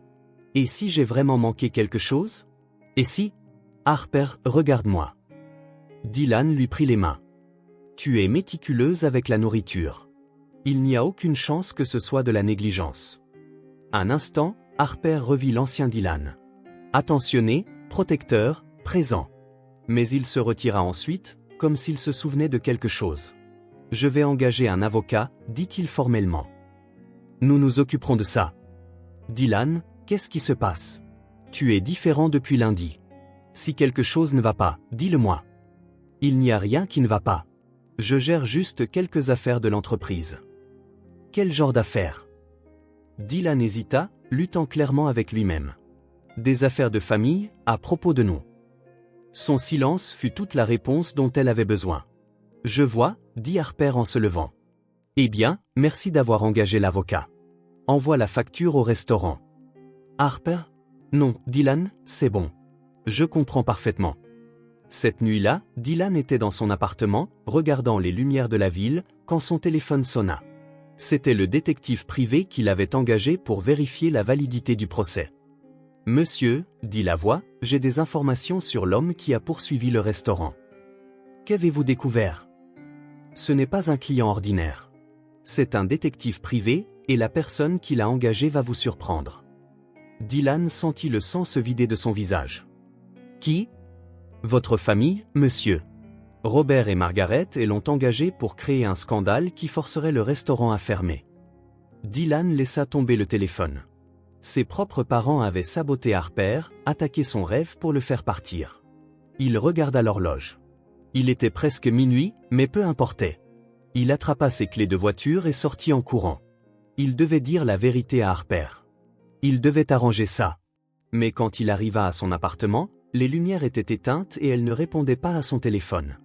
L'ultimatum de ses parents fonctionnait exactement comme il l'avait prévu, et Dylan réalisa qu'il était peut-être déjà trop tard pour choisir entre sa famille et son cœur. Harper était assise sur le sol de la cuisine du restaurant à 5 heures du matin un lundi, entourée de piles de factures, de coupures de presse négatives et d'une tasse de café devenue froide depuis des heures.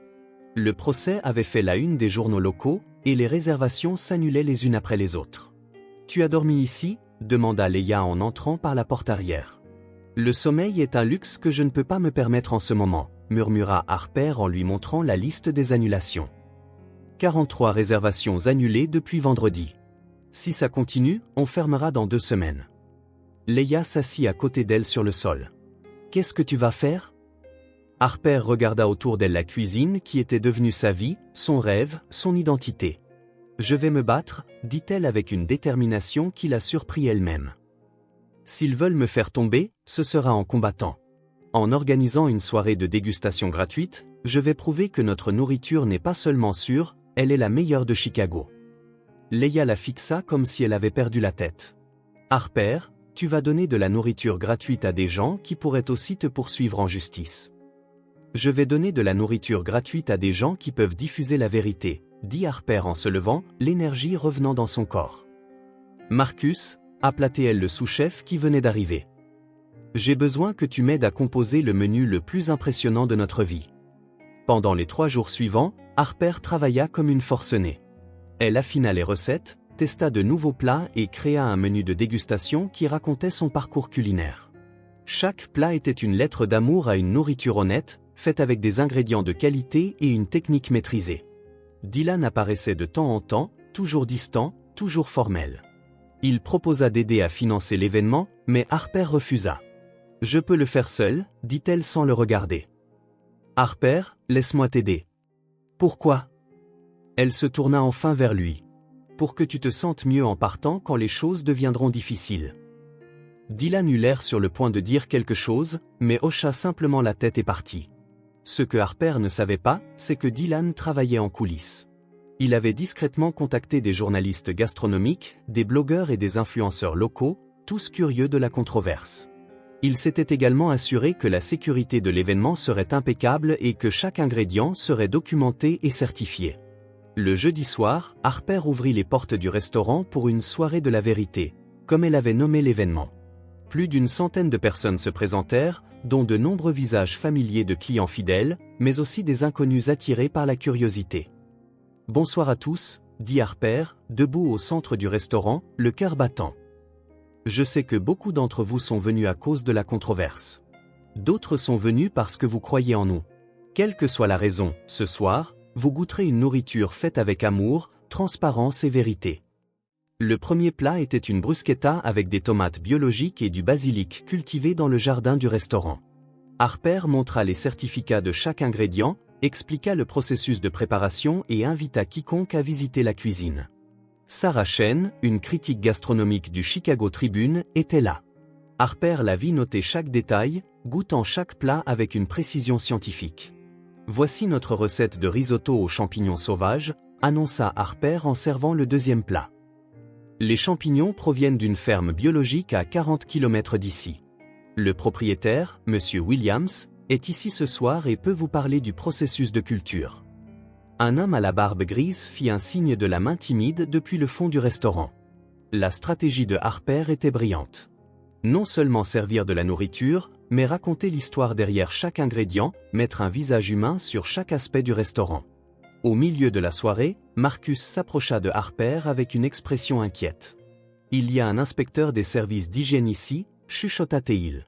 « Il veut vérifier la cuisine. » Harper sourit. « Parfait. Dis-lui d'y aller. Caméra, test, tout ce qu'il veut. » L'inspection surprise se transforma en un autre moment de transparence. Harper invita toutes les personnes présentes à suivre, transformant ce qui aurait pu être une humiliation en une démonstration de confiance. « Température parfaite », annonça l'inspecteur en vérifiant le réfrigérateur. « Protocole d'hygiène exceptionnel. » La foule applaudit. Vers 22 heures, Harper remarqua un groupe d'hommes en costume parlant tranquillement dans un coin. Ils ne semblaient pas intéressés par la nourriture et parlaient de manière urgente au téléphone. « Qui sont ces types » demanda-t-elle à Jenny. « Je ne sais pas. Ils sont entrés il y a environ une demi-heure et n'ont pas bougé de là. » L'événement fut un succès retentissant. Les gens non seulement mangèrent, mais achetèrent des bons pour de futures visites, prirent des photos et postèrent sur les réseaux sociaux avec des hashtags positifs. À la fin de la soirée, Sarah Chen s'approcha de Harper. « Mademoiselle Collins, dit-elle, c'était l'une des démonstrations d'intégrité culinaire les plus impressionnantes que j'ai jamais vues. Attendez-vous à ma critique dans l'édition de dimanche. Quand le dernier client partit, Harper laissa enfin ses épaules se détendre. Elle avait fait tout ce qu'elle pouvait. Il ne restait plus qu'à attendre. C'est alors qu'elle vit l'enveloppe par terre, près de la porte. Papier cher. Sceau officiel. Qu'est-ce que c'est? Demanda Leia en regardant Harper la ramasser.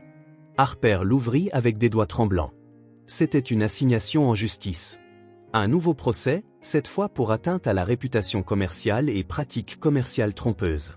Le montant, 2 millions de dollars. Comment est-ce possible? Chuchota Harper. Nous venons de prouver notre innocence à une centaine de personnes. Qui t'a donné ça? Demanda Leia.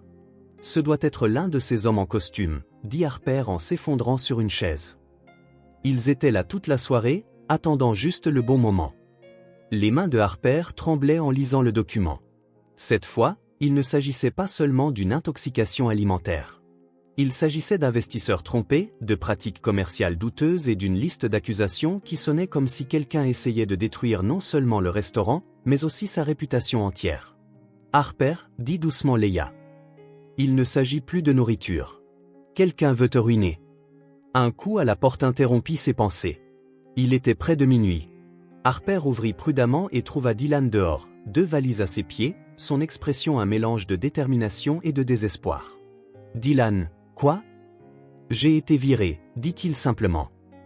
Enfin, techniquement, j'ai été démis de mes fonctions de PDG et déshérité, mais l'important, est-ce que je t'ai encore? Harper le regarda les valises, cet homme qui avait été distant toute la semaine et qui se tenait maintenant sur son seuil, vulnérable. Je ne comprends pas. Mes parents, dit Dylan en entrant sans y être invité, les mots se déversant. Ils ont engagé cet homme pour créer le scandale. Ils sont derrière les poursuites.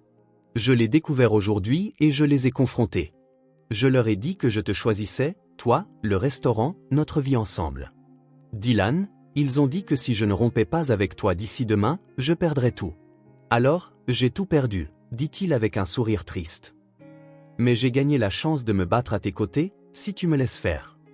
Harper tenait l'assignation dans ses mains tremblantes. Dylan, tu ne comprends pas. Ils n'arrêteront pas. Je viens de recevoir une autre assignation. 2 millions de dollars cette fois. Dylan prit le papier et le lut rapidement.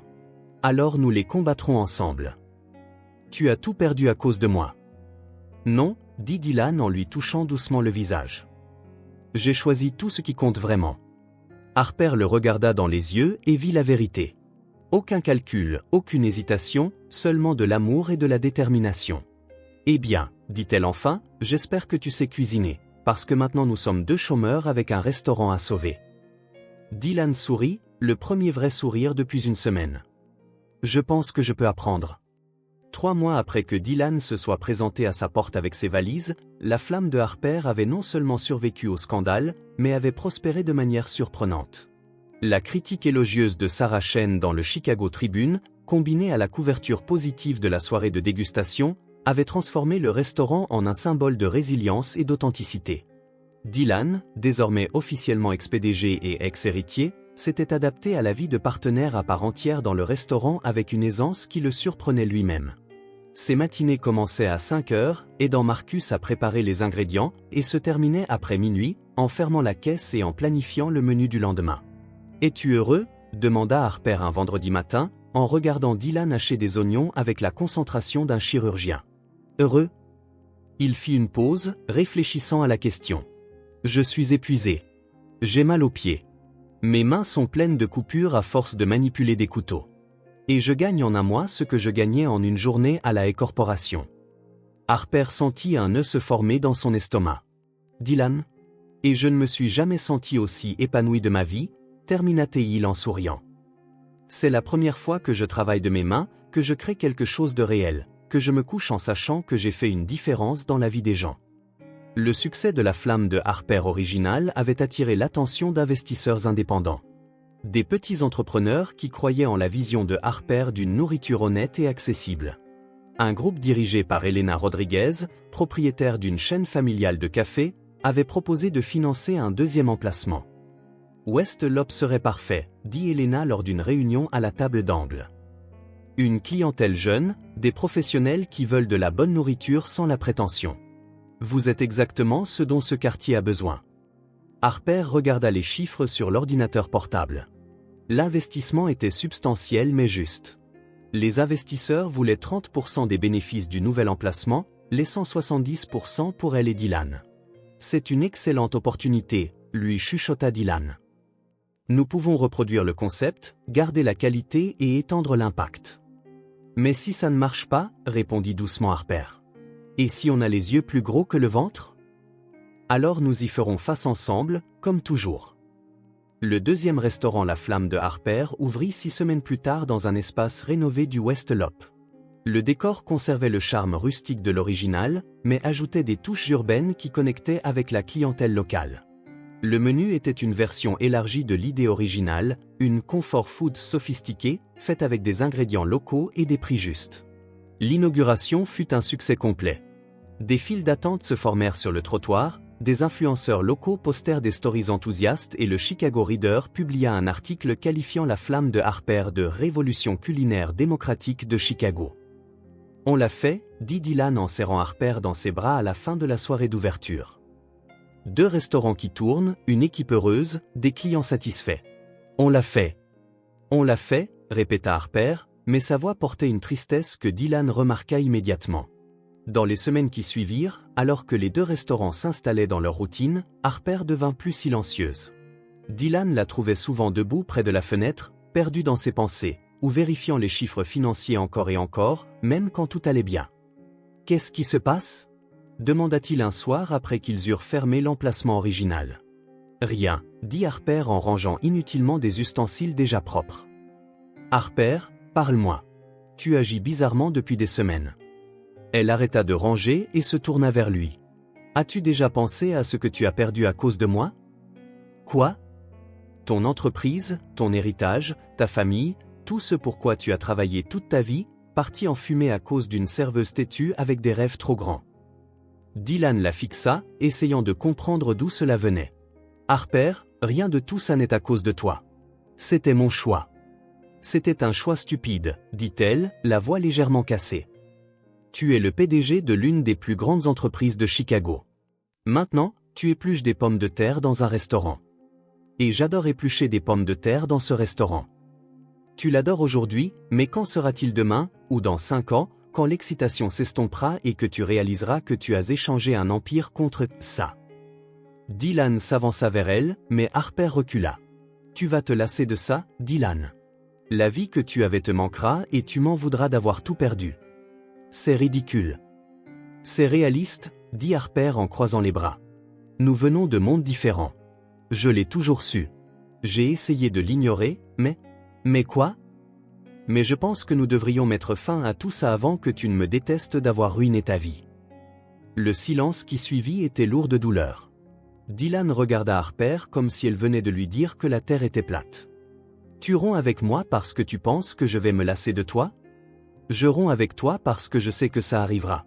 Mieux vaut maintenant, pendant qu'on tient encore l'un à l'autre. » Dylan secoua la tête et rit. Pas un rire joyeux, mais le rire de quelqu'un qui venait d'entendre quelque chose d'absurde. « Harper Collins, » dit-il en sortant une petite boîte en velours de sa poche.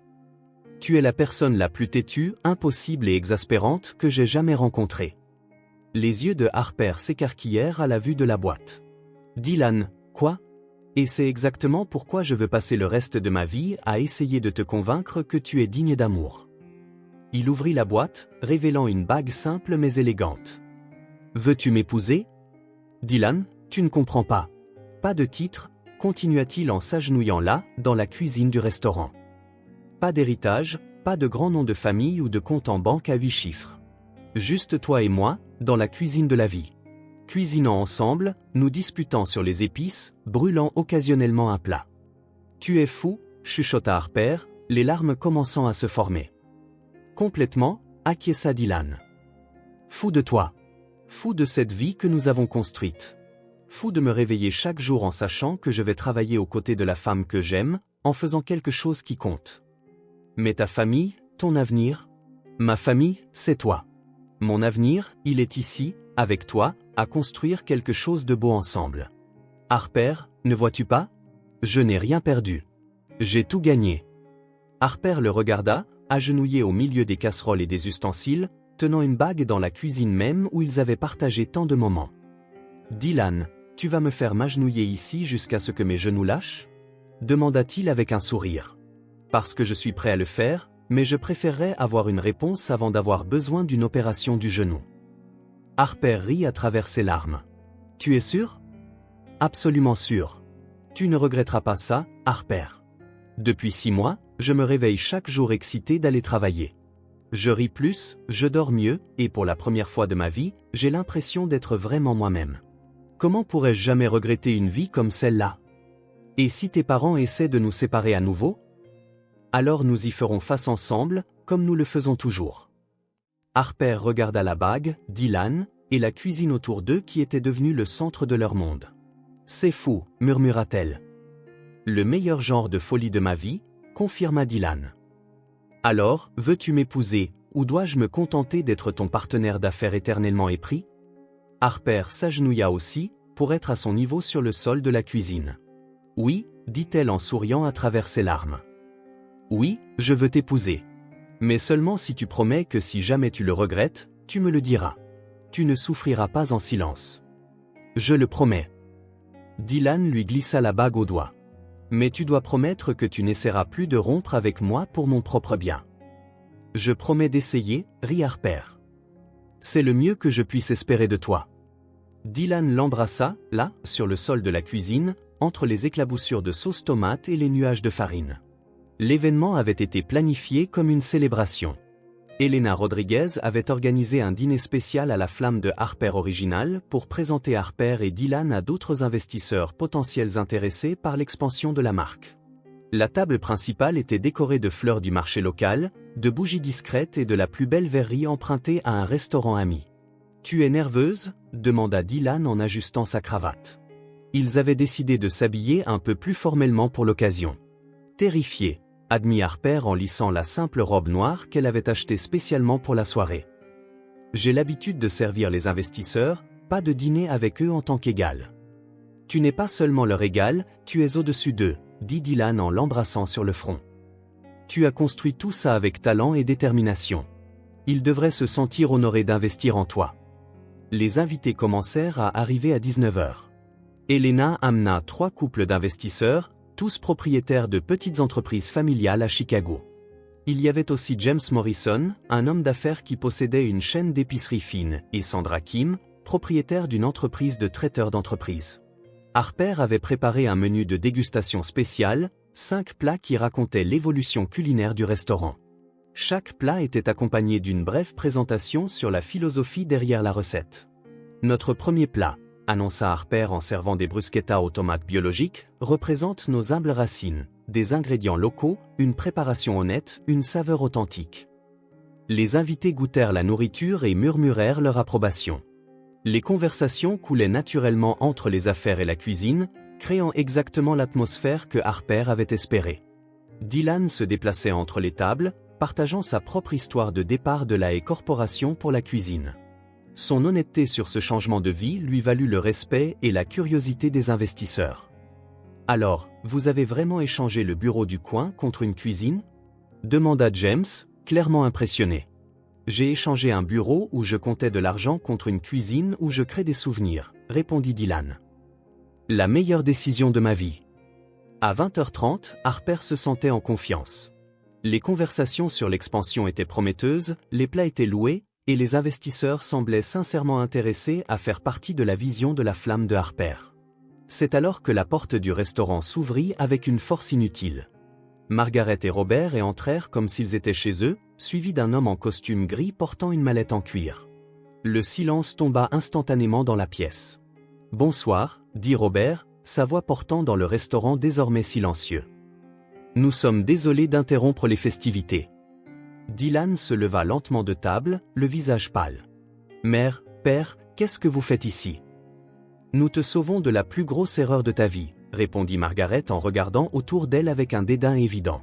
« Je protège ces honnêtes gens d'être trompés. » Elena se leva, confuse. « Excusez-moi, mais qui êtes-vous? » « Nous sommes les parents de Dylan, dit Robert formellement. « Et voici notre avocat, Monsieur Thompson. » Nous sommes venus parce que nous avons appris que notre future belle-fille est en ses activités avec l'argent d'investisseurs crédules. Robert, non, dit Dylan en s'avançant. Dylan, assieds-toi, ordonna Margaret. Il est temps que ces gens sachent la vérité sur la personne avec qui ils font affaire. L'avocat ouvrit la mallette et sortit plusieurs documents. Mesdames et messieurs, dit-il, prenant le contrôle du moment, nous avons le regret de vous informer que Mademoiselle Collins a systématiquement manipulé Dylan afin d'accéder aux ressources financières de la famille. C'est un mensonge, dit Harper, retrouvant sa voix. C'est la vérité, insista Margaret. Cette femme s'est déguisée en serveuse pour séduire notre fils, l'a convaincu d'investir dans une entreprise douteuse, puis l'a coupé de sa famille lorsque nous avons essayé d'intervenir. Les investisseurs échangèrent des regards inquiets. Sandra Kim fronça les sourcils. Mademoiselle Collins, est-ce vrai? Bien sûr que non, s'exclama Harper. J'étais serveuse quand nous nous sommes rencontrés, mais je n'ai jamais. Elle l'admet, coupa Robert. Elle admet qu'elle a fait semblant juste pour le rencontrer. Je n'ai rien fait semblant. Harper devenait désespéré. Je travaillais dans le restaurant où il est apparu. Nous avons des preuves, dit l'avocat en étalant des photographies sur la table. Des documents montrant que Mademoiselle Collins s'est renseignée sur la situation financière de Dylan avant même le premier rendez-vous. Harper fixa les photos et les documents falsifiés. Il semblait convaincant, la montrant soi-disant en train de rencontrer des enquêteurs, d'obtenir des informations sur la fortune des haies. C'est faux, Harper, dit doucement James Morrison. Peut-être vaut-il mieux éclaircir cela en privé. Il n'y a rien à éclaircir, explosa finalement Dylan. Sortez. Maintenant. Dylan, mon chéri, Margaret utilisa le même ton condescendant qu'elle avait toujours utilisé quand il était enfant. Nous savons qu'il est difficile d'admettre que tu as été trompé, mais ces gens méritent de savoir quel genre de personnes demandent leur argent. Helena regarda Harper avec une expression de déception qui brisa le cœur de la jeune chef. Harper, j'ai besoin que vous soyez honnête avec moi. Y avait-il un plan lorsque vous avez rencontré Dylan? Helena, je jure sur la mémoire de mon père qu'il n'y avait aucun plan, dit Harper, les larmes aux yeux. Dylan est simplement entré dans le restaurant où je travaillais. Je ne savais même pas qui il était. Mais vous saviez qu'il était riche, dit Robert. Les photos le prouvent. Je l'ai découvert quand il m'a tendu sa carte de visite. Harper était maintenant désespéré. Les murmures parmi les investisseurs s'intensifièrent. Harper pouvait voir le doute s'installer sur des visages qui, quelques instants plus tôt, montraient de l'excitation et du respect. Peut-être devrions-nous reporter cette conversation, dit Sandra, cherchant déjà son sac à main. Non, s'exclama Harper.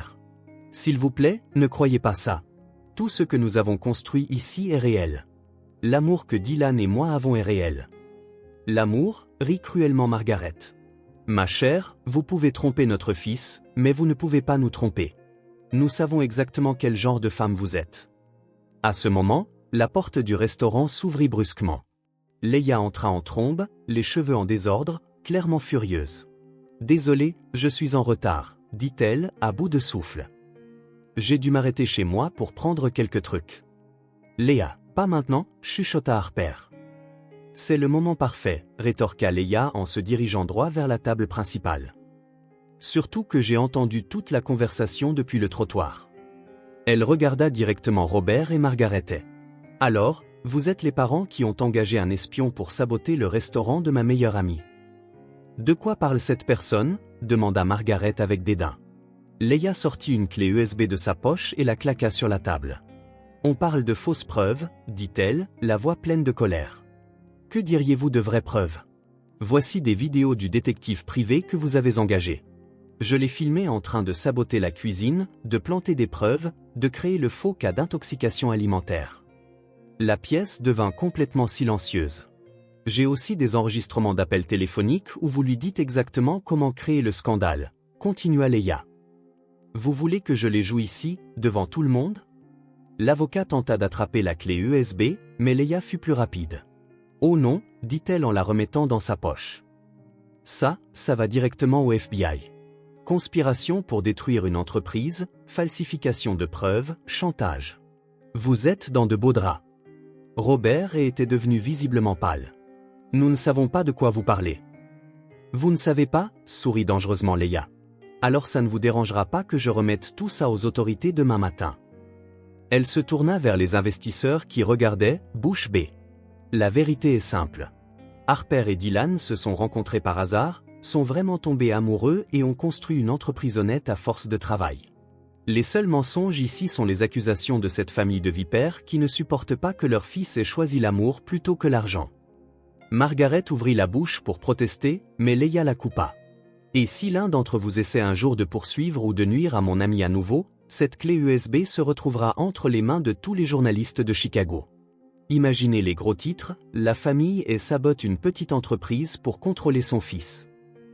L'avocat chuchota quelque chose d'urgent à Robert, qui hocha gravement la tête.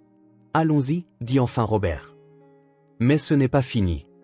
Oh, c'est fini, répliqua Leia. Et vous avez perdu. Le silence dans le restaurant après le départ des Hay était presque assourdissant. Harper resta dans les bras de Dylan, assimilant encore tout ce qui s'était passé, tandis que les investisseurs se regardaient, essayant clairement de saisir l'ampleur du drame auquel ils venaient d'assister. Helena fut la première à rompre le silence. « Harper, dit-elle, sa voix douce mais ferme. Je veux que tu saches qu'après ce que nous venons de voir, je suis encore plus certaine que toi et Dylan êtes exactement le genre de personne avec qui nous voulons faire des affaires. » James Morrison hocha la tête en signe d'accord. L'intégrité sous pression. C'est ce que nous recherchons chez des partenaires commerciaux. Sandra Kim s'approcha de Harper. Je suis désolé que vous ayez eu à traverser ça, mais il est clair qui sont les personnes honnêtes dans cette pièce. Un par un, les investisseurs exprimèrent non seulement leur soutien continu, mais aussi leur admiration pour la manière dont Harper et Dylan avaient géré la situation. Ce qui aurait dû être une nuit d'humiliation s'était transformé en une démonstration de caractère imprévu. Après le départ des invités, promettant de futures discussions sur l'expansion, Harper se tourna vers Leia, qui glissait la clé USB dans sa poche. « Léa, dit-elle, la voix lasse. Je ne veux pas que tu utilises ça. »« Quoi ?» Leia la regarda comme si Harper venait de parler une langue étrangère. « Harper, es-tu folle? Cette clé USB est la preuve qu'ils ont essayé de te détruire. »« Je sais, mais je ne veux pas les détruire en retour. » Dylan s'approcha, fronçant les sourcils. « Harper, ils ont essayé de ruiner ta vie, notre entreprise, notre avenir. » Et ils ont échoué, dit simplement Harper. Regarde autour de toi. Le restaurant est florissant. Nous avons des investisseurs qui croient en nous. Nous avons prouvé notre innocence sans humilier personne en public. Leia secoua la tête de frustration. Mais ils pourraient réessayer. C'est possible. Mais s'ils le font, alors nous utiliserons les preuves. Pour l'instant, je préfère la garder comme une assurance. Dylan étudia le visage de Harper. Tu es sûr? Oui, soupira Harper. Ce sont tes parents, Dylan. Peu importe ce qu'ils ont fait, je ne veux pas que tu aies à vivre avec la culpabilité d'avoir publiquement détruit leur réputation. Leia roula des yeux, mais garda la clé USB. D'accord, mais s'ils essaient quoi que ce soit à nouveau, je ne demanderai pas la permission. Marché conclu, acquiesça Harper. Dans les semaines qui suivirent, une étrange paix s'installa. Les Hay ne firent aucune autre tentative de sabotage, réalisant apparemment qu'ils avaient perdu la bataille. Les restaurants continuaient de prospérer, et les plans d'expansion avançaient régulièrement, mais Harper se sentait agité. « Tu agis bizarrement », remarqua Dylan un matin, la trouvant debout à la fenêtre de la cuisine, regardant la rue. « Je vais bien. »« Harper. Je te connais depuis presque un an. Je sais quand tu ne vas pas bien. » Elle se tourna vers lui, et Dylan vit quelque chose dans ses yeux qu'il ne put immédiatement identifier. « J'ai besoin de temps, dit-elle finalement. »« Du temps pourquoi ? » ?»« Pour tout ça, le restaurant, les plans, nous. » Dylan eut l'impression de recevoir un coup de poing dans l'estomac. « Que veux-tu dire ? » ?»« J'ai besoin de réfléchir, Dylan, à qui je suis sans tout ce chaos, à ce que je veux vraiment. » « Mais nous venons de nous fiancer. »« Je sais. » Harper toucha la bague à son doigt. « Et c'est peut-être exactement pour ça que j'ai besoin d'être sûr. J'ai besoin de savoir si je te choisis, toi, ou si je m'accroche simplement à ce qui me semble familier après tant de tourmentes. » Dylan la regarda longuement. « Combien de temps ? » ?»« Je ne sais pas. Quelques semaines, peut-être un mois. »« Et le restaurant ? » ?»« Tu peux le gérer sans moi pendant un certain temps. Marcus peut prendre en charge la cuisine principale et tu peux gérer le côté administratif. » Ce sera bien pour toi de te prouver que tu peux le faire seul. Harper, s'il te plaît? Sa voix était presque un murmure. J'en ai besoin. Dylan voulait argumenter, la convaincre qu'ils allaient bien, qu'ils avaient tout surmonté ensemble, mais quelque chose dans son expression l'arrêta. D'accord, dit-il finalement. Mais ça ne veut pas dire que j'arrêterai de t'aimer. Je sais. Harper lui embrassa la joue. Et c'est exactement pour ça que je dois être sûr que je mérite cet amour. Harper passa les 2 semaines suivantes dans l'appartement de sa cousine à Milwaukee, loin de Chicago, des restaurants et de Dylan. Elle cuisinait seulement pour elle-même, se promenait dans les parcs de la ville et essayait de se souvenir de qui elle était avant que tout cela ne commence.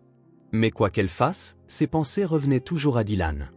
À la façon dont il avait appris à assaisonner les sauces, à comment il souriait quand un client faisait l'éloge d'un plat, à comment il la serrait la nuit quand elle faisait des cauchemars de faillite. Leia lui rendit visite à la fin de la 2e semaine. « Comment vas-tu » demanda-t-elle, assise dans la petite cuisine de la cousine de Harper. Confuse, admit Harper. Je pensais que m'éloigner m'apporterait de la clarté, mais tout ce que je ressens, c'est un vide. Et Dylan, tu lui parles. Tous les jours. Il fait tourner les restaurants, mais il a clairement du mal. Marcus a dit qu'il travaille jusqu'à l'épuisement pour ne pas avoir le temps de penser. Harper sentit une pointe de culpabilité. Peut-être que je suis égoïste. Peut-être que tu es juste humaine, dit Leia. Tu as traversé beaucoup de traumatismes ces derniers mois. C'est normal d'avoir besoin de temps pour digérer. Mais si je le perds? Harper, cet homme a renoncé à une fortune et à l'entreprise de sa famille pour toi. Il ne va pas t'abandonner après seulement quelques semaines de séparation. 3 jours plus tard, Harper se promenait dans le centre-ville de Milwaukee lorsqu'elle passa devant un petit café. À travers la fenêtre, elle vit un couple partageant une part de tarte aux pommes, riant de quelque chose que l'un d'eux avait dit. Ils semblaient complètement absorbés l'un par l'autre, inconscients du monde qui les entourait. Soudain, Harper ressentit une douleur physique si vive, un manque si aigu, qu'elle dut s'appuyer contre le mur pour se stabiliser. Ce n'était pas seulement le manque de Dylan. C'était le manque de tout ce qu'ils avaient construit ensemble. Des matins en cuisine à préparer la mise en place, des soirs à raconter des histoires aux clients réguliers, du sentiment de construire quelque chose d'important et de beau avec la personne qu'elle aimait. Elle sortit son téléphone et appela la flamme de Harper. La flamme de Harper, bonjour. La voix de Jenny répondit. Jenny, c'est moi. Comment vas-tu, Harper? Jenny semblait sincèrement heureuse. Tu nous manques? Parce que tu nous manques à la folie. Comment va Dylan? Il travaille trop, sourit trop peu, mais il tient le coup. Attends, une seconde. Harper entendit des voix en arrière-plan, puis Marcus prit la ligne. Chef, il faut que tu reviennes. Pourquoi? Il y a un problème? Pas exactement des problèmes, mais hier soir, une table a demandé spécifiquement le risotto de Harper. Dylan a essayé d'expliquer que tu étais en vacances, mais la femme a dit que le risotto n'avait pas la même âme sans toi pour le faire. Harper sentit sa poitrine se serrer. Marcus, écoute. Dylan fait de son mieux. Il a appris vite, travaille dur, mais il manque quelque chose quand tu n'es pas là. Le restaurant fonctionne, mais il n'a pas la même vie. Et Dylan, comment va-t-il vraiment? Marcus resta silencieux un instant. Il survit, chef. Mais il ne vit pas. Après avoir raccroché, Harper resta sur le trottoir, regardant l'agitation de la ville autour d'elle. Elle était partie pour trouver de la clarté sur qui elle était sans Dylan et les restaurants. La réponse était simple. Elle était quelqu'un d'incomplet. Ce soir-là, elle appela sa cousine. « Je peux t'emprunter ta voiture demain ?» demanda-t-elle. « J'ai besoin de rentrer à la maison. »« Bien sûr. Tu as trouvé ce que tu cherchais ?» Harper regarda par la fenêtre vers le sud, où Chicago l'attendait. « J'ai découvert que je cherchais au mauvais endroit, dit-elle. Ce que je cherchais n'a jamais été ici.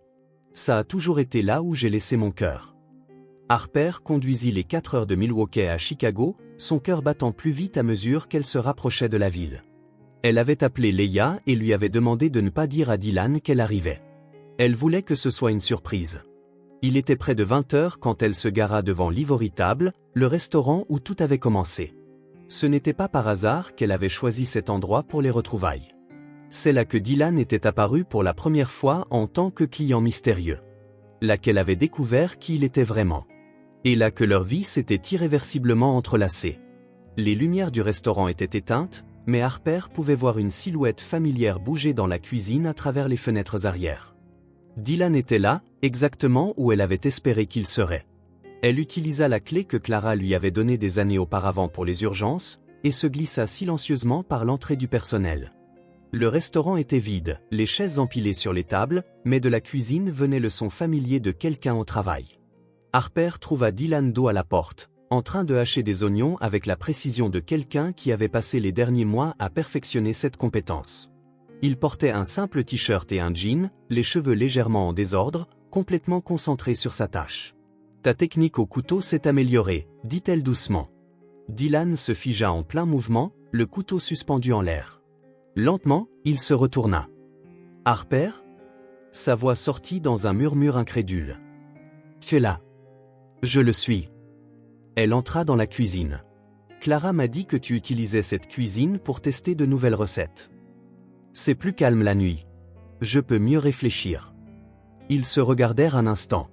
La distance physique était faible, l'émotionnelle encore incertaine. « Qu'est-ce que tu prépares ?» demanda Harper en désignant les ingrédients étalés sur le comptoir. « J'essaie de recréer cette sauce tomate que tu faisais, » admit Dylan. « Je n'arrive pas à trouver le bon assaisonnement. » Harper sourit légèrement. « Je peux t'aider ?» Dylan hocha la tête, s'écartant pour lui faire de la place. Harper se lava les mains et se plaça à côté de lui, la familiarité de ses gestes revenant instantanément. « Le secret, dit-elle en ajoutant une pincée d'origan frais, c'est le timing. Tu dois sentir quand l'ail est juste à point, ni trop brun, ni encore cru. » Ils travaillèrent côte à côte en silence pendant quelques minutes, comme des danseurs qui connaissaient chaque pas par cœur. Dylan hachait les tomates pendant que Harper faisait revenir la base, leurs mouvements synchronisés malgré les semaines de séparation. « Tu m'as manqué » dit soudain Dylan sans la regarder. « Tu m'as manqué aussi » admit Harper. « Plus que je ne l'aurais cru. »« Pourquoi es-tu parti, Harper ? Vraiment ?» Harper fit une pause, remuant la sauce tout en choisissant ses mots. « Parce que j'avais peur que tout entre nous soit né du chaos, pas d'un vrai choix. Je voulais être sûr que je te choisirais, même dans le calme. »« Et tu es sûr maintenant ? » ?»« Je le suis. » Elle se tourna vers lui. « J'ai passé 3 semaines à essayer d'imaginer une vie sans toi, sans ça, sans ce que nous avons construit ensemble. Et j'ai réalisé que je ne veux pas de cette vie. » Dylan arrêta de hacher. « Qu'est-ce que tu veux ? » ?»« Je veux me réveiller à tes côtés tous les jours. Je veux me disputer avec toi pour savoir si la sauce a besoin de plus de sel. Je veux construire un empire culinaire basé sur l'amour et la nourriture honnête. Je veux vieillir avec toi, en me plaignant que les clients ne savent pas apprécier la bonne cuisine. » Dylan sourit, le premier vrai sourire qu'elle avait vu depuis son retour. « Et pour ce qui est d'être sûr que tu m'aimes pour les bonnes raisons ? » Dylan. Harper s'approcha de lui. « Tu as renoncé à une fortune pour moi. Tu as appris à cuisiner, à gérer un restaurant, à traiter avec des fournisseurs difficiles. Tu as choisi une vie plus dure parce que j'y étais. Si ce n'est pas aimer pour les bonnes raisons, je ne sais pas ce que c'est. » Ils étaient proches maintenant. L'arôme de la sauce tomate les enveloppait comme un souvenir de tous leurs meilleurs moments. « Tu es revenu pour le restaurant ou pour moi ?» demanda doucement Dylan. « Je suis revenu parce que j'ai réalisé qu'il n'y a pas de différence. » Harper lui toucha doucement le visage. « Tu es le restaurant. Le restaurant, c'est toi. C'est ce que nous avons construit ensemble. Ce que nous sommes ensemble. » Dylan la rapprocha, posant son front contre le sien. « Ne me quitte plus jamais comme ça. »« Jamais, promit Harper. Sauf si tu brûles ma sauce tomate. Là, je devrais peut-être reconsidérer. » Dylan rit et l'embrassa, là, au milieu de la cuisine où leur vie s'était d'abord entremêlée, avec l'odeur de l'ail et des tomates fraîches témoignant de leur nouveau départ. « Viens, dit-il en lui prenant la main. Rentrons à la maison. » « À la maison, répéta Harper. Et pour la première fois depuis des semaines, le mot semblait entier. 6 mois plus tard, la flamme de Harper était devenue plus qu'un restaurant. C'était un symbole. Un symbole que les rêves peuvent devenir réalité, que le véritable amour existe, et que parfois, les meilleures recettes de la vie proviennent des ingrédients les plus inattendus. La grande soirée de réouverture après la rénovation avait été planifiée depuis des semaines. Harper avait décidé que ce serait plus qu'une fête. Ce serait une célébration de tout ce qu'ils avaient surmonté et construit ensemble. « Tu es sûr de vouloir annoncer les fiançailles ce soir ? » demanda Dylan en ajustant les lumières de la salle principale. « Ce n'est pas beaucoup pour une seule soirée. C'est exactement pour ça que je veux l'annoncer ce soir, répondit Harper en arrangeant les fleurs sur les tables. Je veux que tous ceux qui ont cru en nous sachent que nous avons réussi, en affaires et dans la vie. Le restaurant était décoré avec un mélange parfait d'élégance et de chaleur. Des lumières dorées créaient une atmosphère magique, et l'arôme de la cuisine promettait une soirée inoubliable. Les premiers invités à arriver furent Elena et ses investisseurs, suivis de Marcus et de toute l'équipe de l'Ivory Table. Clara apporta un bouquet de fleurs avec une carte qui disait « Pour la serveuse qui est devenue la chef de son propre destin ». « As-tu vu combien de personnes sont venues » demanda Leia, arrivant avec un retard à la mode mais éblouissante dans une robe rouge qui faisait définitivement tourner les têtes. « Il y a une file d'attente sur le trottoir. »« Leia, tu es magnifique » dit Harper en la serrant dans ses bras. « Merci d'être là. Je ne manquerais ça pour rien au monde, même si Chicago était envahi par des extraterrestres, sourit Leia. Au fait, j'ai préparé un discours, et avant que tu ne dises non, j'ai déjà dit à tout le monde que je parlais. Harper rit, sachant qu'il était inutile de discuter. La soirée se déroula parfaitement. Harper et Dylan se déplaçaient de table en table, partageant des histoires, servant des plats spéciaux et profitant simplement du moment. Le menu du soir était un voyage culinaire, du premier risotto que Harper avait jamais fait pour Dylan aux plats sophistiqués qui reflétaient la croissance du restaurant. Vers 21h, Dylan tapa une cuillère contre un verre, attirant l'attention de tous. « Mes amis, commença-t-il. Harper et moi voulons vous remercier tous d'être ici, d'avoir cru en nous et de nous avoir soutenus dans les moments difficiles. Et nous avons quelque chose à partager, continua Harper en tendant la main où la bague scintillait sous les lumières. Nous allons nous marier. La salle éclata en applaudissements et en cris de joie. Leia, bien sûr, fut la première à crier « Je le savais. Je l'ai toujours su. » Puis elle se tourna vers les autres invités. « C'est moi qui les ai réunis. Juste pour que vous le sachiez tous. » Leia, commença Harper. C'est vrai. Si ce n'était pas moi qui avais saboté cet horrible rendez-vous arrangé, ces deux-là ne se seraient jamais rencontrés. Je suis l'entremetteuse officielle de cette histoire. Tout le monde rit, y compris Harper et Dylan. Il était impossible d'en vouloir à Leia quand elle était si clairement heureuse pour eux. Juste à ce moment, la porte du restaurant s'ouvrit et Robert et Margaret entrèrent avec hésitation. La pièce devint silencieuse. Dylan se raidit à côté de Harper, mais elle lui serra la main, lui donnant de la force. Robert s'approcha du couple, Margaret quelques pas derrière. Il avait l'air différent, moins imposant, plus humain. Dylan, dit-il doucement. Harper. Nous espérions pouvoir vous parler. Papa, répondit prudemment Dylan. Nous sommes venus nous excuser, dit Margaret en s'avançant. Pour ce que nous avons fait, pour les mensonges, pour la façon dont nous avons d'essayer de détruire quelque chose que vous avez construit avec amour. Harper regarda Dylan, puis ses parents. J'ai réalisé quelque chose ces derniers mois, continua Robert. J'ai passé toute ma vie à me concentrer sur l'argent, la réputation et les apparences, et j'ai failli perdre mon fils à cause de ça. Robert a vu une interview que tu as donnée à la télévision, dit Margaret à Harper. Sur le restaurant, sur tes rêves. Et il a pleuré. Robert parut embarrassé, mais il ne le nia pas. J'ai vu la passion dans tes yeux quand tu parlais de nourriture, du restaurant, la même passion que Dylan a toujours eue et que je n'ai jamais comprise. J'ai réalisé que tu ne m'as pas enlevé mon fils. Tu l'as ramené à la vie. Dylan était clairement ému. Papa, l'argent, l'empire commercial, rien de tout ça n'a d'importance si mon fils n'est pas heureux, dit Robert en regardant directement Harper. Et il est évident que tu le rends heureux d'une manière que je n'ai jamais pu comprendre ou lui donner. Margaret s'approcha de Harper. Pourriez-vous nous pardonner? Et peut-être nous laisser faire partie de vos vies? Harper regarda Dylan, qui fit un petit signe de tête presque invisible. Tout le monde mérite une seconde chance, dit-elle. Surtout la famille. Les étreintes qui suivirent furent hésitantes, mais sincères. Les invités qui avaient regardé dans un silence respectueux se remirent à applaudir. Et maintenant, cria Leia, toujours prête à briser les moments trop émouvants. Mangeons. Parce que la nourriture refroidit, et les histoires d'amour sont encore meilleures le ventre plein. Le reste de la nuit fut pure magie. De la musique, des rires, des histoires racontées et des plans pour l'avenir. Plus tard, après le départ des derniers invités et alors qu'ils nettoyaient, Harper sortit de la cuisine avec un nouveau tablier. Sur le devant, brodé en lettres d'or, il était écrit « La chef de son cœur ». Dylan arrêta d'empiler les chaises et la fixa. « Où as-tu eu ça ?» C'est Leia qui l'a fait faire. Elle a dit que j'avais besoin de quelque chose pour officialiser mon statut. Dylan s'approcha d'elle, un sourire jouant sur ses lèvres. « La chef de mon cœur, hein ?» Il la rapprocha. « Alors, qu'y a-t-il au menu aujourd'hui ?»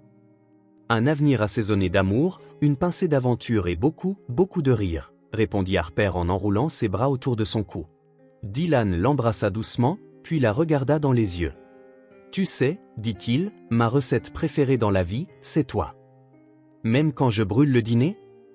Surtout quand tu brûles le dîner. » Ils rirent, s'embrassèrent à nouveau et dansèrent lentement au milieu du restaurant vide, entourés des arômes d'une nuit parfaite et de la promesse de beaucoup d'autres à venir. Qu'avez-vous pensé de l'histoire de Harper et Dylan ? Partagez vos impressions dans les commentaires. Notez l'histoire de 0 à 10.